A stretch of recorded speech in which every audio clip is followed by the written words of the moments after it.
It is 5:30, so I'm going to call this meeting to order for May 20th. Members of the public have been invited to participate in the meeting of council by attending in person at the council chambers at the municipal office located at 10227 Dillerton Road in Coldstream, or by contacting the municipal clerk to receive a registration link to join the meeting electronically. Members of the public may also access the meeting live stream on our Middlesex Centre YouTube channel. The municipality of Middlesex Centre recognizes that we are gathering on the traditional territory of the Anishinaabe, Haudenosaunee, and the Lenape peoples. We acknowledge the enduring presence of First Nation, Métis, and Inuit people on this land and are committed to moving forward in the spirit of reconciliation and respect. Our First Nations neighboring communities, which continue to live as sovereign nations, include the Chippewa of the Thames First Nation, Oneida Nation of the Thames, and Munsee Delaware Nation. We don't have any additions to the agenda this meeting, so I'm going to look to members of council. Does anyone wish to disclose a pecuniary interest? I don't see any hands, so we can now move to delegations and presentations. And this evening, the Upper Thames River Conservation Authority is going to be presenting their report, and Brian Petrie is going to be joining us virtually. So we'll just wait till we see him come in.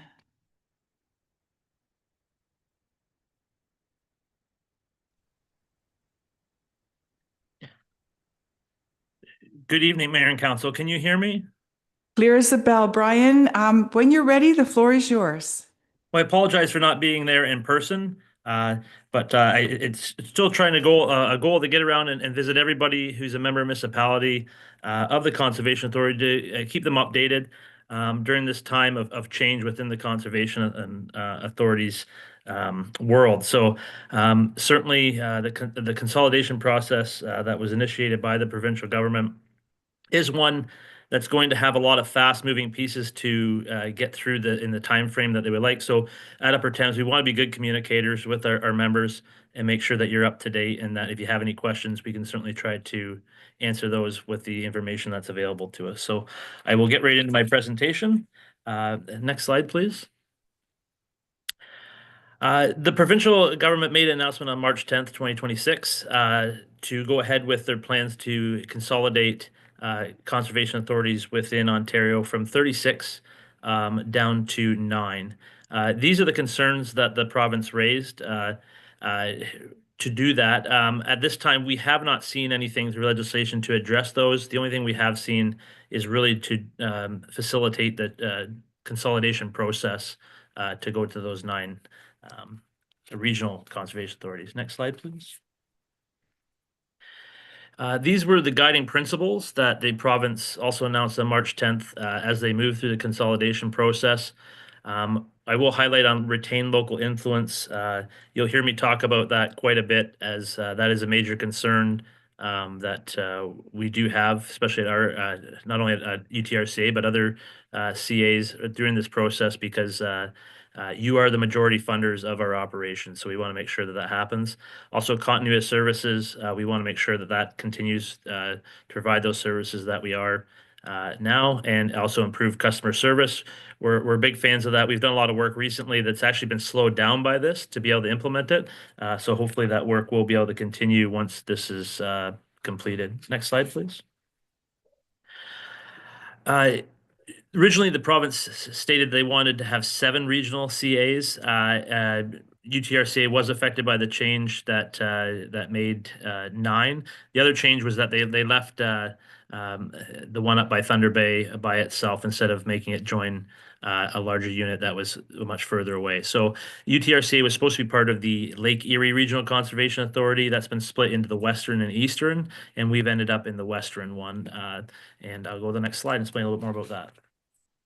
The Western Lake Erie Regional Conservation Authority will consist of the Essex, the Lower Thames Valley, the St. Clair region, the Upper Thames River. So right now, there is a good working relationship between those 4 conservation authority. The Essex, Lower Thames, and St. Clair are part of the 10 Sydenham Source Protection Region.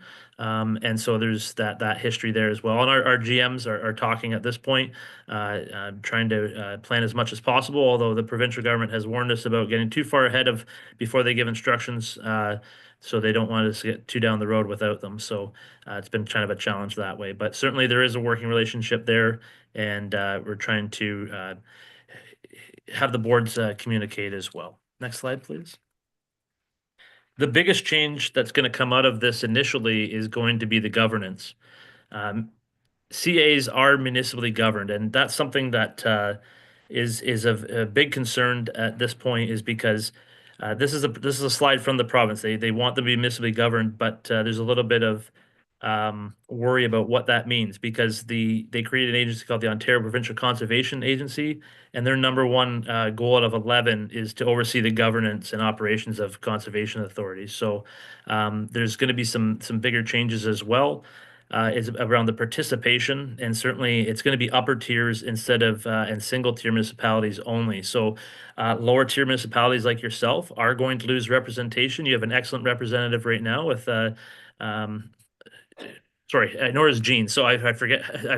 No disrespect to the counselor. I know she's away, but she's an excellent representation for the local voice of Middlesex Center. So that's going to be lost. That's already lost, and so is the policy at this point. Ontario Provincial Conservation Agency has officially been given the role for policy. So that is gone at this point. So a lot of changes around the governance area, timing, and of course with the municipal elections coming up in October 2026, there's going to be the new upper tiers who will be making those first appointments right after an election. So lots of change happening, and another reason why we're here, just to make sure that you're aware of that. Next slide, please. So of the Western Lake Erie Regional Conservation, you'll see that there's 7 upper tier counties, including Middlesex, and then 6 single tier municipalities. I'll point out Peely Township on there. They have 235 residents, but with the new legislation, they are guaranteed a seat at the board. Similar to St. Mary's, a little bit larger, but 8,000, but still a seat on the board.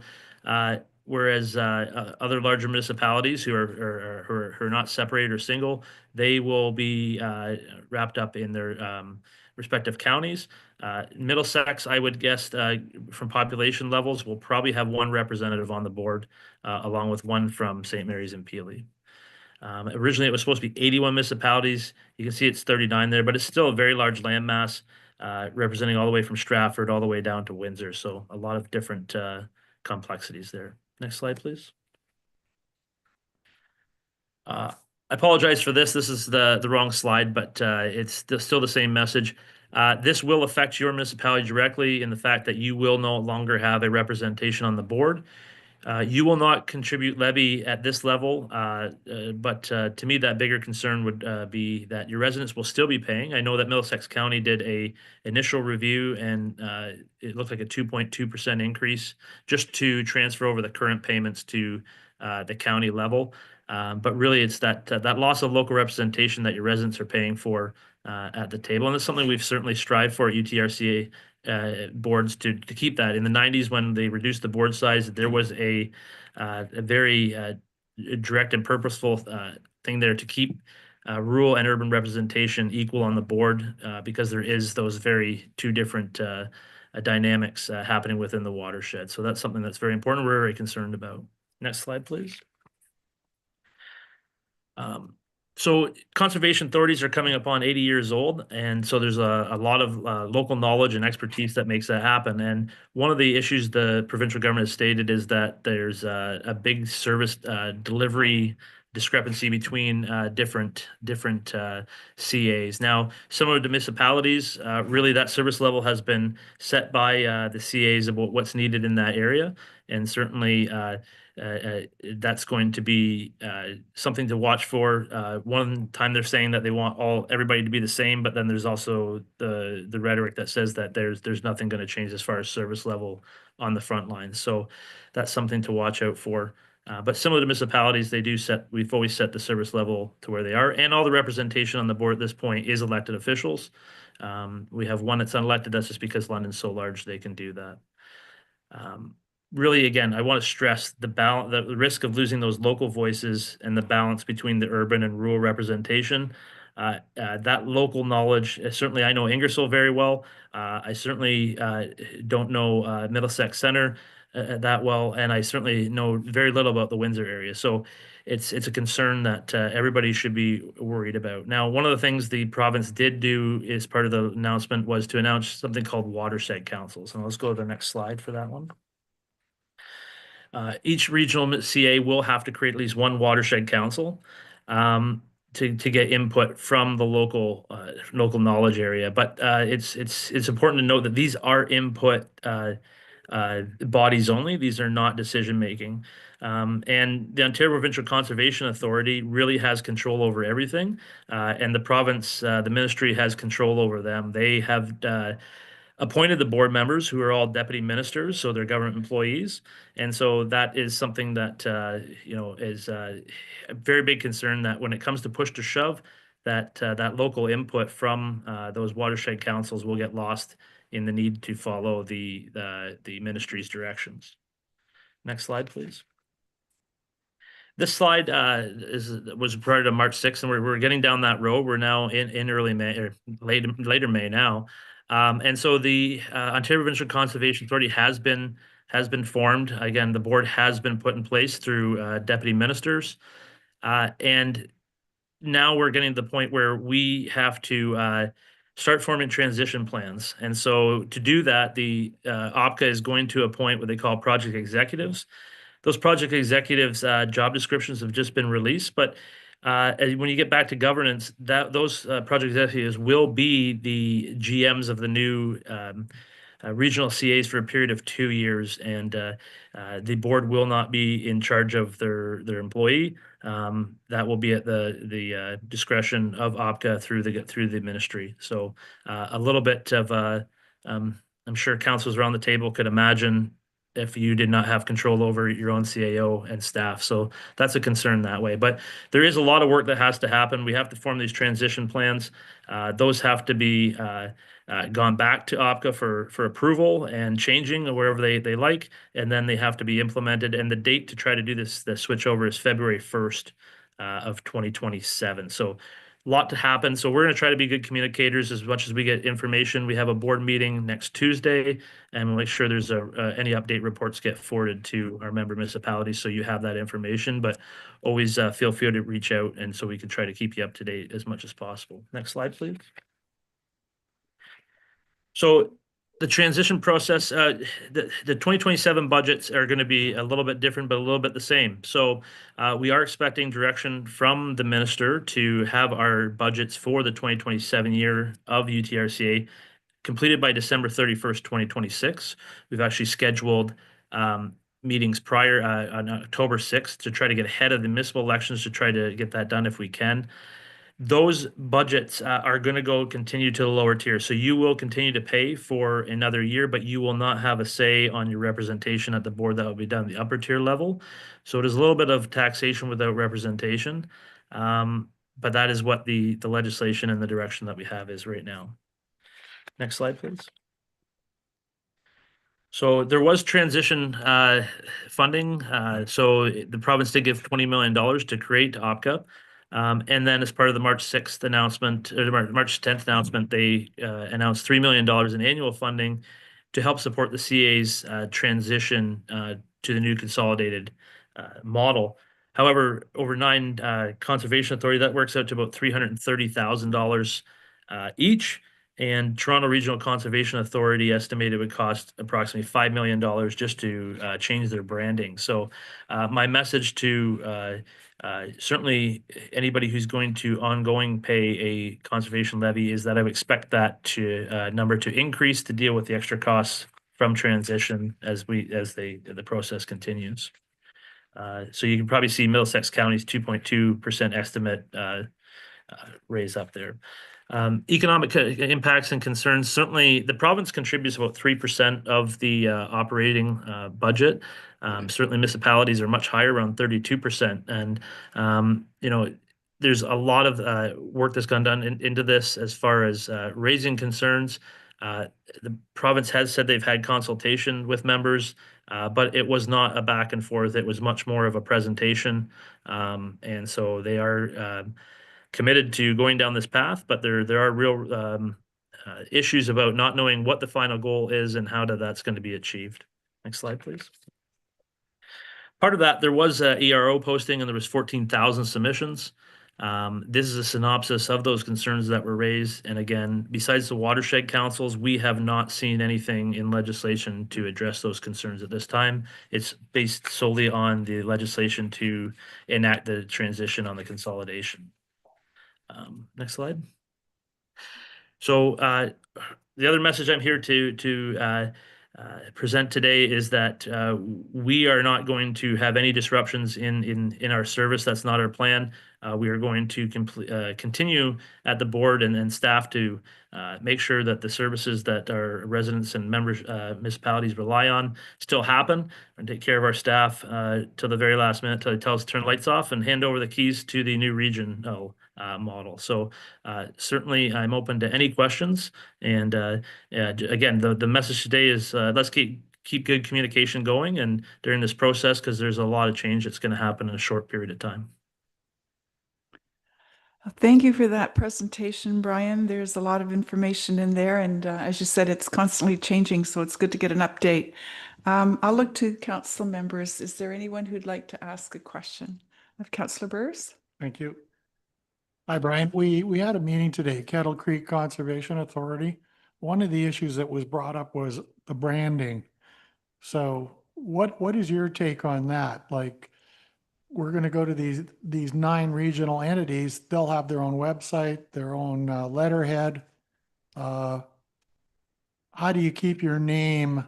And the problem with that, if you blend into the greater whole, is for volunteers, donations, that kind of stuff. Do you have any comment on that? Have you heard anything? Yeah, certainly. From my understanding is that the February 1st goal is to try to just get the regional structure into place. Is fully expect to keep the branding. If I had to guess, I would say that you'd have that regional structure and you'd have like the former conservation authorities operating independently under them, and then a further plan to try to consolidate those where possible over time. Again, that's something that we're waiting on from the province to explain how they want things done and what they anticipate. They have hired a Ernst & Young group of Toronto to facilitate those transition plans.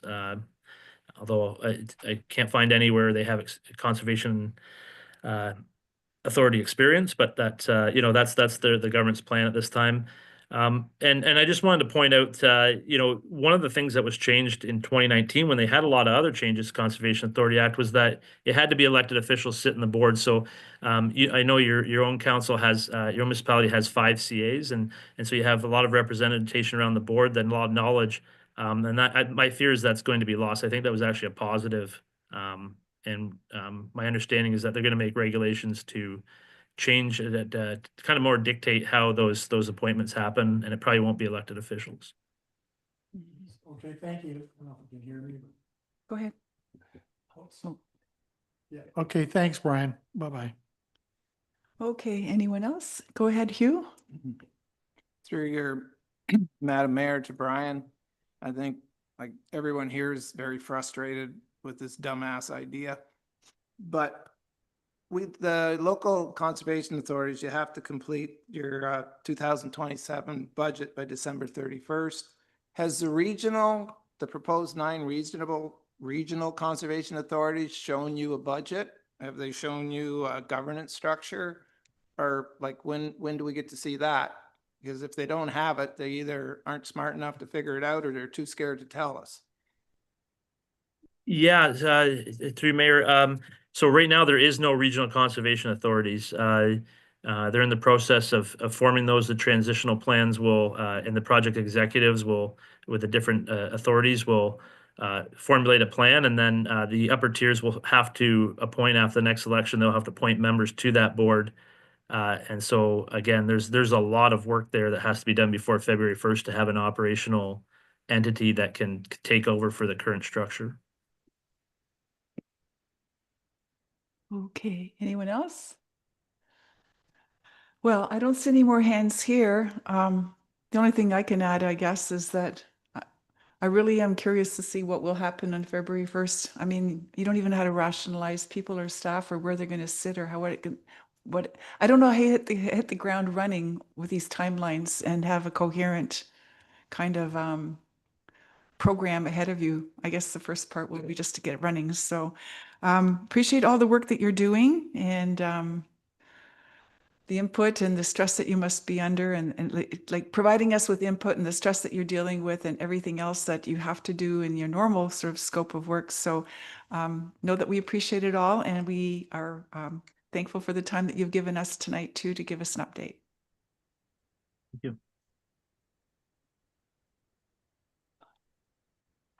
Okay, we have a motion before us that the presentation from the Upper Thames River Conservation Authority be received for information.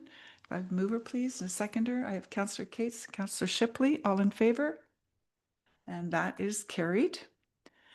And now we can move to the adoption of the minutes. The recommendation before us is that the minutes of May 6, 2026, meeting of council be adopted as printed. A mover and a seconder, Councillor Burrs and Deputy Mayor Brennan, all in favor? And that is carried. And now we can move to public meetings. I have just a brief announcement here that the public meeting that was scheduled for 22756 Kamoka Road, that it would be file B03 2026 and ZBA 07 2026 has been postponed to the June 17th council meeting. Notice of that rescheduled meeting has been circulated. So we'll see that content in June at the end of the month. Consent agenda. These are items that are listed in, are typically received in one motion. We have 4 items here today. Is there anything that anyone would like to bring forward? I see Councillor Cates' hand. Go ahead.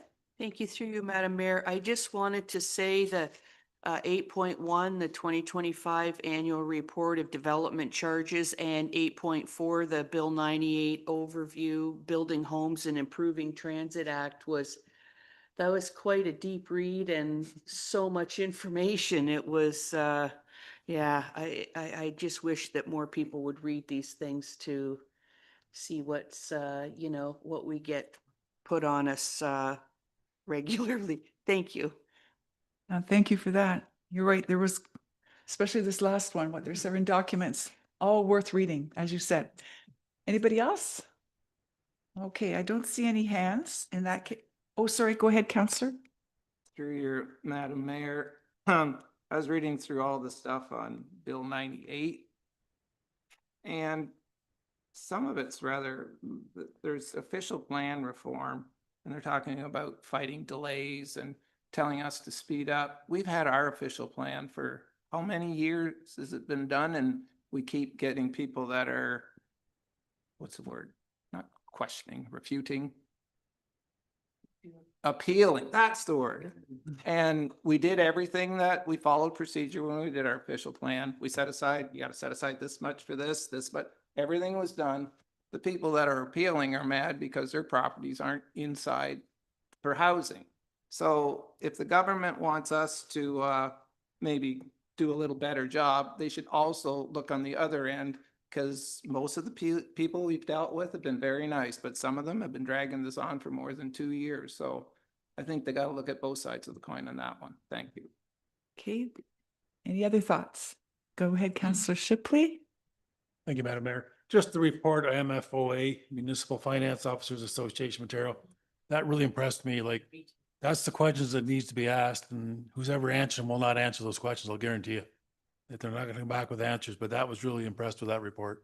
Thank you. Yep, worth time well spent reading. Okay, if there are no other comments, thank you for that input. We do have a motion before us, and that, oh, where'd it go? That the report CPS 30, nope, that's that development. Sorry, there it is right there. It's not coming up. Oh, okay. Thank you. Oh, it's in this page. My pages were out of order. That was the problem. I thought I'd lost it. So the recommendation before is that consent items 8.1 through 8.4 listed on the May 20th, 2026 agenda be adopted as recommended. Is there a mover? Councillor Cates and Councillor Shipley. Thank you. All in favor? And that is carried. Okay. Now we can move to staff reports, and we have one item here, which is 9.1. I have to get my pages ordered again. And that is going to be Stephanie, right? Okay, when you're ready, Stephanie, go ahead. Thank you. And through the mayor to the rest of council, I'm here to talk about our servicing allocation policy that we've brought forward, which is really intended to establish a clear and transparent process for the allocation of water and wastewater servicing capacity to shovel-ready developments. So this is consistent with our current and past practice. The policy confirms and underscores that servicing capacity is allocated at the time of the execution of a development agreement. So this is when all of the engineering is completed and accepted by the municipality, and really developments are ready to proceed. It hasn't been our practice to allocate capacity at the time of draft plan approval. It really is always done when that development agreement is executed. So the policy also contains provisions that the servicing allocation can actually be withdrawn if a building permit is not received within a period of 3 years from the time of execution of that development agreement. And this is actually consistent with similar amendments that have recently been made to the Planning Act, which allow for the lapsing of planning approvals, like site plan approvals, if they haven't received a building permit within 3 years. So we've ensured that the policy we're bringing forward aligns with those provisions of the Planning Act. So ultimately, I think the municipality has really done a great job so far of ensuring that our infrastructure capacity has kind of stayed ahead of development pressures. And so this really hasn't been, servicing in Kilworth, Kamoka, or Ilderton really hasn't been a significant issue up until now. So the policy really is being brought forward to ensure that we have this transparent and fair process, should that change, right? And should the pace of development start to outpace those upgrades. And if we do get into a situation where capacity does start to be a bit constrained. So we wanted to ensure that the process was put in place to ensure ultimately that capacity remains available for developments that are shovel ready and intended to proceed. So many municipalities throughout the province have had similar policies in place for quite a few years. But ultimately in 2024, the Cutting Red Tape to Build More Homes Act did introduce legislation to the Municipal Act, which they referred to as the use it or lose it provisions, to support municipalities introducing these types of policies. And again, as I mentioned before, that it also, the same legislation included the lapsing of certain planning approvals as well. So it's like site plans, for example. If a building permit isn't received in those 3 years, then that planning approval can actually lapse, which is a new provision in the Planning Act. So again, the policy was developed again to kind of get ahead of things and to ensure that we did have a clear and transparent process for the allocation of capacity. And so we're bringing this here for council consideration. Thank you. And thank you for that report. Councillor, are there questions, comments? Oh, lots. I just don't see a color. Oh, there's one. Deputy Mayor, the floor, you can start us off. Thank you. Through you, Madam Mayor, to Stephanie. How are you going to handle the additional ARUs? Like right now, say we've got a house in a subdivision and suddenly they renovate their basement for an ARU and they build another one in the backyard. They can have up to 4 on one lot. So how do you handle that sort of explosion, if that's the right word, that could possibly happen? To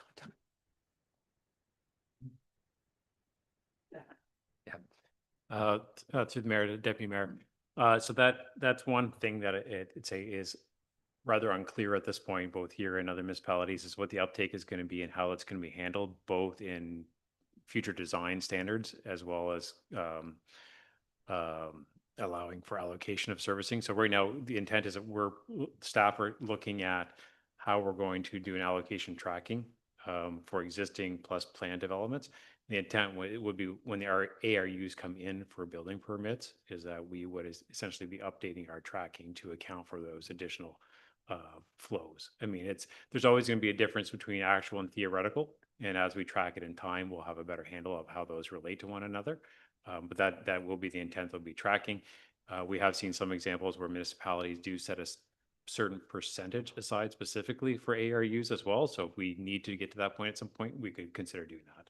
Okay, thank you. And Councillor Cates, if you leave it on, then if there's a follow-up. Okay. Yeah. Thank you. Through you, Madam Mayor. I just wanted to say another very informative report. I learned lots of things. I had questions, but that I wrote as I got them, but as I continued reading, they were all answered. So I have nothing to add other than to say a good report. Thank you. Okay, anyone else? I just had a follow-on with respect to the first question. The capacity, we'd have to track capacity or rural units and settlement area units because some are no, you're not, no. Okay, go ahead. Could you clarify how that's going to be tracked? Yep. So to the mayor, so we're not going to be tracking private septic system Okay. capacity, right? So this is really just for areas that are on municipal services.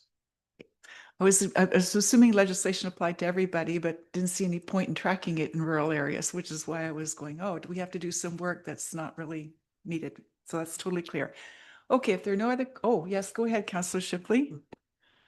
Thank you, Madam Mayor. So to Rob, so if someone's putting it into a rural area, will that be tracked through the building permit then, if they can allow that many into I guess, facilities into a septic system? Yeah. So I think if I understand, so you'd be looking at, say, if there's ARUs on existing rural property, right? So that would be under building code. So when building department reviews the building permit, they'll have to look at the existing size of the septic system and see if it needs to be upgraded or replaced with a new one to accommodate that. One example of where not rural, but where we have, say, septic systems in place would be ARVA, right? So as part of this allocation process, at some point there'll have to be determination, say, as whether we're allocating flows that lots that are on septic that are within the urban area of ARVA and keeping that set aside, or whether we're not doing that for that portion. So that's something when we come back with a report on where we sit with allocation and what's projected, then we can have that discussion. And if I may, then in that case where you've got ARVA, urban settlement area, there may not be space to expand capacity and the ARU might not be allowed because there is no septic capacity. Perhaps. Yeah, so I'm gonna start on this one. Stephanie might want to jump in. So the discussion of ARUs is probably a little bit tricky because it's an existing lot that has a right to a unit. Yeah. And this is where we may want to set aside a certain amount of capacity to allow for ARU uptake. So right now, somewhere like, so ARVA, they cannot because of the interim control bylaw. Okay. But if you had a situation where you did not have that in place, but you were still at capacity, question is whether or not you can restrict permits. Yeah. So I do believe that some municipalities are restricting permits on that basis, Okay. but Did you want to add something, Stephanie? I'll- No. Through the mayor, I'll just add that it is a very tricky thing. Again, understanding the legislation in the Planning Act. The Planning Act allows for the creation of up to 3 units, and so it does get very tricky, and that's when we're going to have that conversation. And ARVA is a particularly unique situation considering the limitations. But yeah, I'll just say that it is a challenging topic. We're going to learn as we go. Okay, thank you for that. Last call. I don't see any hands. Okay, there is a motion before us then. The recommendation is that the report PWE 22/2026 regarding servicing allocation policy be received, and further that the council adopt servicing allocation policy PWE 02/2026 included as attachment 1 of the report. Could I have a mover, please, and seconder? Councillor Cates and Councillor Burrs, all in favor? I think I only saw 3 hands. 4. Okay, thank you. All right, we got everyone. That is carried. And there are no notices of motion this evening, but there are Two items in correspondence. Does anyone want to speak or comment on either?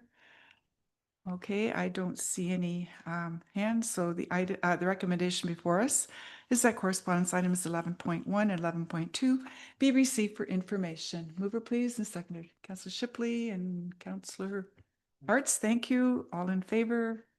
And that is carried. Okay, I will look now to the Deputy Mayor who can provide us with a County Council update from May 12th, 2026. Go ahead when you're ready. Thank you, Madam Mayor. Most of the highlights are in the agenda under correspondence. Just a couple of additions to that. The tender for the Plover Mills Bridge, 1.7 million was given to Clearwater Consultants Incorporated. Tourism report for 2026, the first quarter was given to us. Different things that are people are looking at in the county. There's 937 prospects, people just inquiring about things in the county. The county is engaged with 206 of those individuals looking at trying to bring something to the county.